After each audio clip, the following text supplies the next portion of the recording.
Program coordinators at Southern Oregon University's School of Education are excited about an increase of diversity in one of their programs. They say more Hispanics and Latinos are enrolled to major in education this coming school year.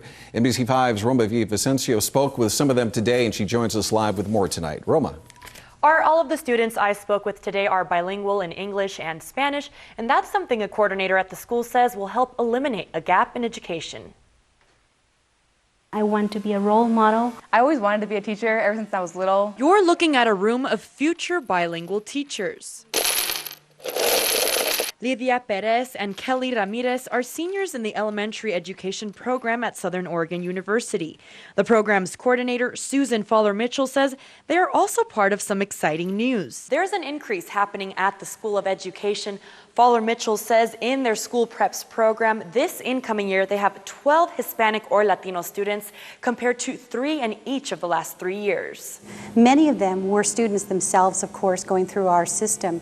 And because of the struggles with language, they had a difficult time communicating the extent of their academic knowledge. Fowler-Mitchell believes that's why more students are taking the initiative to change that, like Ramirez, who grew up in a Mexican household. Growing up, I was like, I really want to help these kids, or like future Hispanic children, so they don't lose their first language, and they can still like feel like they can fit into the classroom setting. And Perez, who came to the United States from Mexico and learned to speak English. I see what I'm going through and I can identify with the students, what are the needs and how to communicate better with the parents. Fowler-Mitchell says it's the first-hand experience that will help close an achievement gap between white students and minority students in the nation. We, for the last 20 years, have seen about a 20 to 25% gap.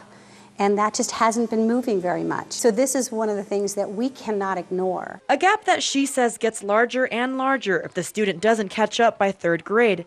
But one by one, Ramirez, Perez, and the rest of the students are taking their education to help enrich the lives of others. Fowler-Mitchell also told me a bill passed last year in Oregon requires every pre-grad student must learn to communicate with people who speak other languages, part of the state's requirement to help eliminate that achievement gap. Live in the studio, Roma Vicencio, NBC5 News. Thank you.